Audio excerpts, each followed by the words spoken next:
block is part of our £50 million Pioneer investment programme, where we're developing the most innovative workspace in our cities.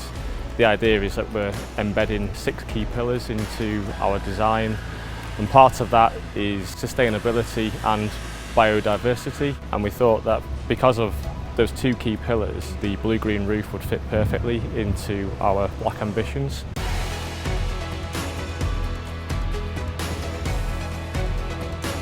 The idea of this is to set the principle that Bruntwood and United Utilities could look at this roof to see how successfully it's running, they have the data, and then also with the Manchester Council is to actually influence future development to use these types of systems as a way of adaptation to climate change.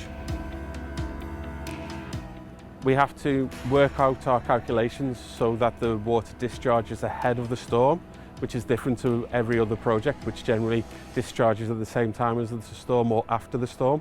So the idea would be that the smart system, this roof will be empty when the storm comes and has that capacity to take the storm without any discharge, which is reversing the current method of design. So what's been installed today is the permavoid squared system with passive irrigation cones. Permavoid's ideal because it's a shallow attenuation system, so load on any roof is a very critical thing. With a retrofit roof, your parameters are set, so we have what we have in terms of the roof's ability to handle the load of the water that it will have on here and the substrate itself. The beauty of a blue-green roof is you don't need a lot of outlets. The whole aim is to reduce the amount of outlets you have. So a lot of the outlets on this roof are being converted into overflows, and the ones we don't need have been blocks. So today it's a really busy day today. We're laying the wildflower mats that's been grown at a site in Sheffield. This has been cultivated for about 12 months and it arrived today on a pallet, and we've got it on the roof as quickly as possible. It's a very hot sunny day today, so we're laying it on top of a layer of substrate which we've specially selected and laid last week, and then we're watering it in to make sure that the wildflower gets established nice and quickly.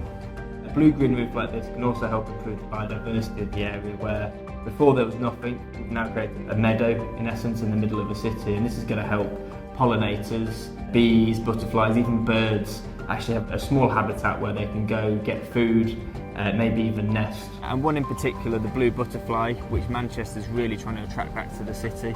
So it's really important to get the substrate and the plants exactly right on a green roof, because it's an extremely harsh environment.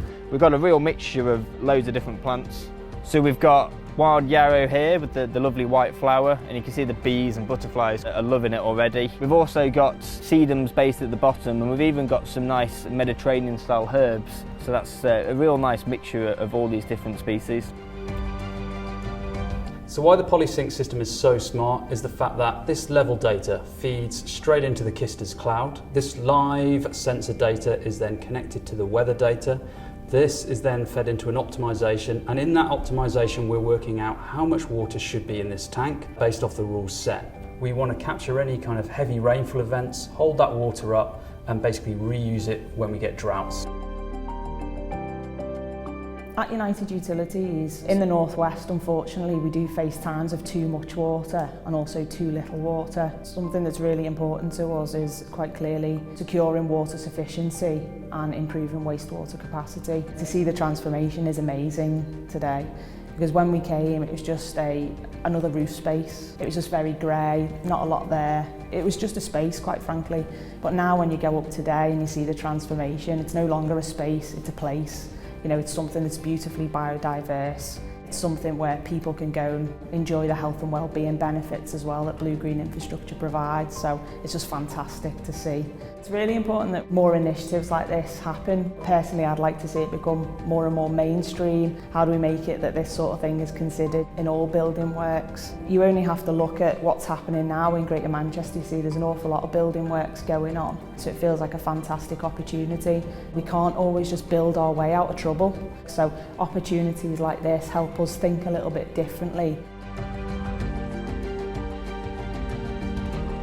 It ticks, lots of different boxes, right through from mental well-being to energy performance to biodiversity, to supporting or reducing the effects of climate change. So there's lots of different things. If you can do it, why wouldn't you do it?